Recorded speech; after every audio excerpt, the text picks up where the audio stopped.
புகார்களில் சிக்கி தவிக்கும் மத்திய அரசுக்கு பெரும் தலைவலியாக வந்து சேர்ந்திருக்கிறது ஹெலிகாப்டர் ஒப்பந்த ஊழல். இதில் விமானப்படையின் முன்னாள் தளபதிக்கும் தொடர்பு இருப்பதாக புகார் எழுந்துள்ள நிலையில் சிபிஐ விசாரணைக்கு மத்திய அரசு உத்தரவிட்டுள்ளது. இருப்பினும் பாரதிய ஜனதாவும் இடதுசாரிகளும் மத்திய அரசை விமர்சிக்க தவறவில்லை. பிரதமர் உள்ளிட்ட முக்கிய பிரமுகர்களுக்காக 12 ஹெலிகாப்டர்களை வாங்க ஃபின் மெக்கானிகா என்ற இத்தாலிய நிறுவனத்துடன் ஒப்பந்தம் கையெழுத்தானதில் முறைகேடு நிகழ்ந்திருப்பதாக புகார் எழுந்துள்ளது. 3600 கோடி ரூபாய் மதிப்புள்ள இந்த ஒப்பந்தம் கையெழுத்தாக 362 கோடி ரூபாய் லஞ்சம் கைமாறியதாக இத்தாலிய புலனாய்வுத்துறை விசாரணையில் தெரியவந்துள்ளது. இது தொடர்பாக அந்த நிறுவனத்தின் தலைமை செயல் அதிகாரி ஓர்சி கைது செய்யப்பட்டுள்ளார்.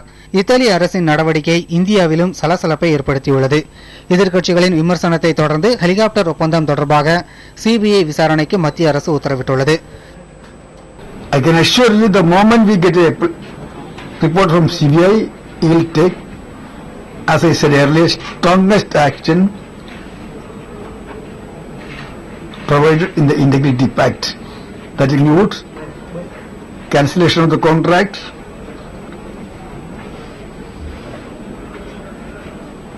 blacklisting the companies,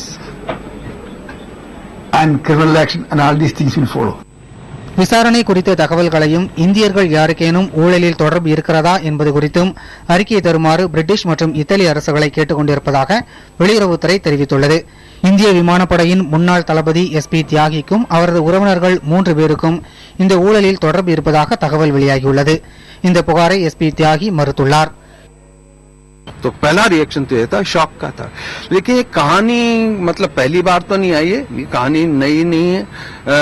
मेरे कुछ रिश्तेदारों का नाम और मेरा नाम भी उनसे संबंधित 1-2 बार पहले भी आ चुका है.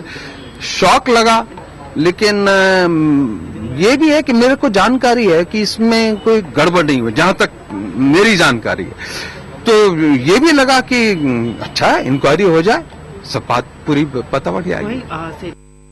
இரண்டாவது போஃபர்ஸ் ஊழல் என்று இதனை வர்ணித்துள்ள பாரதிய ஜனதா, ஓராண்டுக்கு முன்பு புகார் எழுந்தபோதே விசாரணைக்கு உத்தரவிடாதது ஏன் என்று மத்திய அரசுக்கு கேள்வி எழுப்பியுள்ளது. ஹெலிகாப்டர் ஒப்பந்தத்தை மறுபரிசீலனை செய்ய வேண்டும், இன்னும் சப்ளை செய்யப்படாத 9 ஹெலிகாப்டர்களை கொள்முதல் செய்வதை நிறுத்தி வைக்க வேண்டும் என்று கோரியுள்ள பாரதிய ஜனதா வரும் பட்ஜெட் கூட்டத்தொடரில் இவ்விவகாரத்தை எழுப்பப் போவதாக அறிவித்துள்ளது. பாதுகாப்பு முக்கியத்துவம் வாய்ந்த இந்த பிரச்சினையை கவனமுடன் கையாண்டு முழு உண்மைகளை வெளிக்கொணர வேண்டும் என்று மார்க்சிஸ்ட் கம்யூனிஸ்ட் கட்சி வலியுறுத்தியுள்ளது. புதிய தலைமுறைக்காக சிவகுமார். இந்தியாவில் சுதந்திரத்திற்கு பின்னர் ராணுவத்தை உலுக்கிய ஊழல்கள் குறித்து இப்போது பார்க்கலாம். சுதந்திரம் பெற்ற 1948 ஆண்டிலேயே ராணுவத்திற்கு ஜீப் வாங்கியதில் ஊழல் செய்யப்பட்டதாக புகார் எழுந்தது. இதில் அப்போதைய ராணுவ அமைச்சர் VK கிருஷ்ணமேனன் மீது குற்றம் சாட்டப்பட்டது. 1986 ஆண்டு 1500 கோடி ரூபாய் செலவில் ஸ்வீடனிலிருந்து போஃபர்ஸ் பீரங்கிகளை வாங்கியதில் 64 கோடி ரூபாய் அளவிற்கு ஊழல் நடைபெற்றதாக இத்தாலிய தொழில் அதிபர் குவாத்ரோச்சி மற்றும் அப்போதைய இந்திய பிரதமர் ராஜீவ்காந்தி மீது குற்றம் சாட்டப்பட்டது. 1999 ஆண்டு கார்கில் போரில் உயிரிழந்த ராணுவ வீரர்களுக்கு சவப்பெட்டி வாங்கியதில் ஊழல் நடைபெற்றதாகவும் இதில் தொடர்புடையவர்கள் சராசரி விலையில் இருந்து 13 மடங்கு கூடுதல் விலை கொடுத்து சவப்பெட்டிகளை வாங்கி அதன் மூலம் லஞ்சம் பெற்றதாகவும் கூறப்பட்டது. 2001 ஆண்டு பாரதிய ஜனதா கட்சியின் அப்போதைய தலைவராக இருந்த பங்காரு லட்சுமணன் தெஹல்கா போலி ஆயுத பேர ஊழலில் சிக்கினார். 2005 ஆண்டு 18,798 கோடி ரூபாய் செலவில் பிரான்ஸ் நாட்டிலிருந்து நீர்மூழ்கி கப்பல்கள் வாங்கியதிலும் ஊழல்கள் நடைபெற்றதாக கூறப்பட்டது. இதில் 500 கோடி ரூபாய் முதல் 700 கோடி ரூபாய் வரை கமிஷன் பெறப்பட்டதாக புகார் எழுந்தது. இது தொடர்பாக காங்கிரஸ் கட்சியைச் சேர்ந்த முன்னாள் MP ஒருவரின் மகன் அபிஷேக் வர்மா மீது குற்றம் சாட்டப்பட்டது. கடந்த ஆண்டு மார்ச் மாதம் தரமில்லா ராணுவ வாகனங்களை வாங்க 14 கோடி ரூபாய் லஞ்சம் கொடுக்க முன்வந்ததாக முன்னாள் ராணுவ தளபதி VK சிங் குற்றம் சாட்டினார். இந்த விவகாரத்தில் தற்போது CBI விசாரணை நடைபெற்று வருகிறது.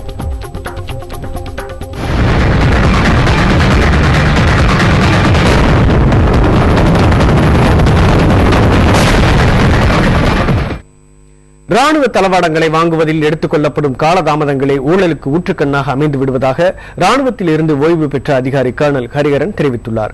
புதிய தலைமுறையிடம் அவர் பகிர்ந்து கொண்ட கருத்துக்களை இப்போது பார்க்கலாம். ஒன்னோட ஒன்று கம்பேர் பண்ணி பார்த்துட்டு ஒரு ரெக்கமெண்டேஷன் உண்டாக்குவாங்க.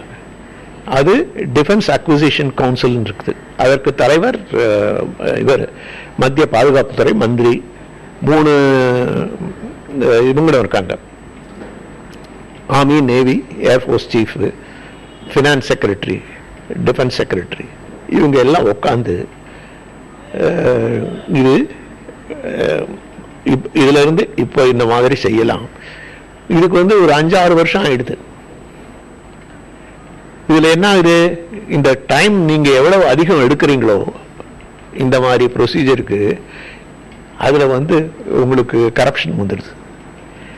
நம்ம அதை முன்னால வைக்கணுங்கிறோம், அரசியல்வாதிகள் மூலமா, பிசினஸ் மேன் மூலமா, இல்லை இது ஒர்க் பண்றாங்களே ராணுவத்திலோ பாதுகாப்பு துறையிலோ வேலை பார்க்கறாங்களே அவங்க மூலமா பல்வேறு முயற்சிகள் நடத்தி அவங்க தங்களை மேல வச்சுப்பாங்க. இதனாலதான் அது அதுல இந்த குறைபாடுகள் இருக்குது. இந்த குற்றச்சாட்டுகளை தவிர்ப்பதற்கு இப்ப நீங்க சொன்ன மாதிரி 5-6 ஆண்டுகள் ஆகிறது ஒரு புதிதாக ஒரு ராணுவ தளவாடம் வாங்குவதற்குங்க. இதை தவிர்ப்பதற்கு ஏதாவது வழிமுறைகளை ஏதாவது இது வரைக்கும் யாராவது ரெக்கமெண்ட் பண்ணிருக்காங்களா, இல்ல அப்படி ஏதாவது திட்டங்கள் ஏதாவது மத்திய அரசுக்கு இருக்கு, அதை பத்தி உங்களுக்கு தகவல் இருக்கா?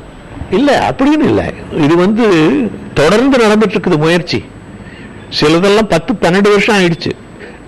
197 ஹெலிகாப்டர் வேணும்னு கேட்டாங்க, அது 10 வருஷமா கேட்டுட்டு இருக்காங்க. ராணுவம் எங்களுக்கு ஒரு 15,000 பேரங்கி வேணும்னாங்க, அது இன்னும் முடிவு பண்ணல. அது கேட்டு 15 வருஷம் ஆச்சு.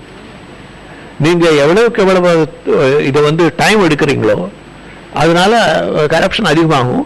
அதனால என்ன பண்றாங்க, இப்போ தொடர்ந்து ஒவ்வொரு தடவையும் இதை பார்த்து இப்ப கூட சொல்லிருக்காரு இதை மாற்ற போறோம்னுட்டு இம்ப்ரூவ் பண்ண பாக்குறாங்க. இதுல ஒரு முக்கியமான பிரச்சனை என்னன்னா, நம்ம நாட்டில் இதை தயாரிக்கணும். இந்த தளவாடங்களை பல தளவாடங்கள் நாம தயாரிக்கலாம். ஏனோ இதை பொதுத்துறைக்கு மட்டும் வச்சிருக்காங்க, மற்றவங்க தயாரிக்க கூடாது. நமது கம்பெனிங்க இருக்குது, தனியார் நிறுவனங்கள், டாடா, மஹிந்திரா, அவங்கெல்லாம் ஒரு டேங்க்னாக்க பண்ணுவாங்க, பிரச்சனை கிடையாது. என்ன கார் பண்றாங்க, லாரி பண்றாங்க, உலக அளவில் அவங்க எக்ஸ்போர்ட் பண்றாங்க.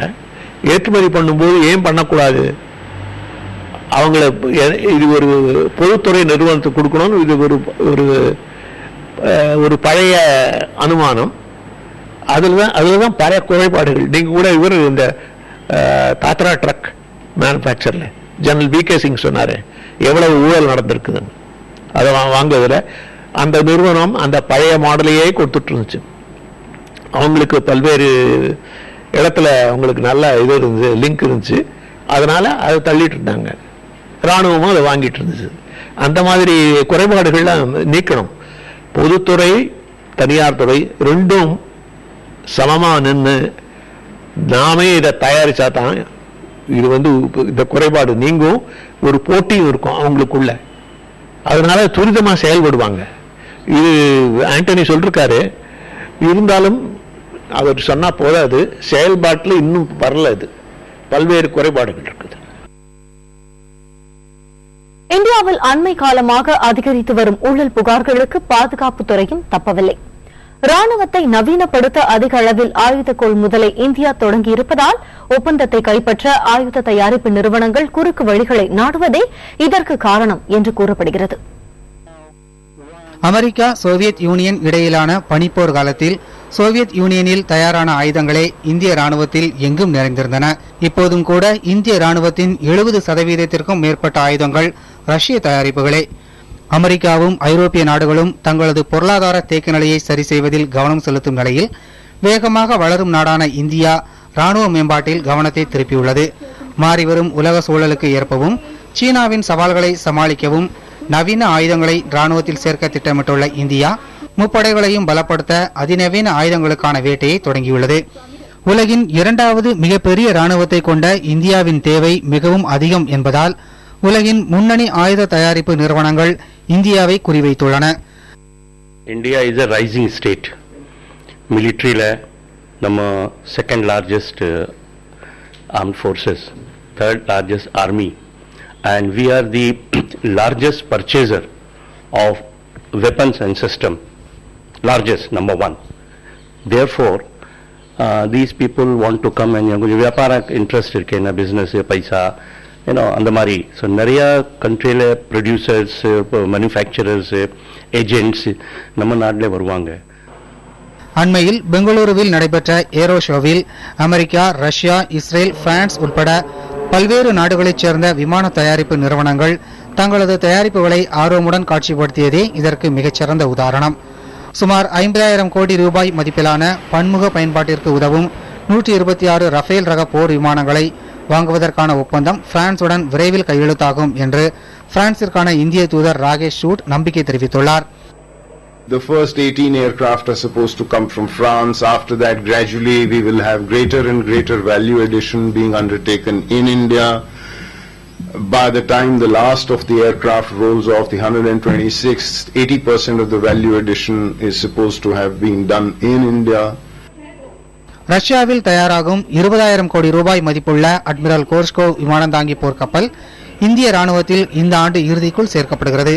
நவீன டேங்குகள், போர் விமானங்கள், ரேடார்கள், போர்க்கப்பல்கள், ரோந்து படகுகள், போக்குவரத்து வாகனங்கள் என அடுத்த 10 ஆண்டுகளில் 5 லட்சம் கோடி ரூபாய் அளவுக்கு ஆயுதங்களை கொள்முதல் செய்ய உள்ளது இந்தியா. புதிய தலைமுறைக்காக செய்தியாளர் ராமானுஜத்துடன் சிவகுமார்.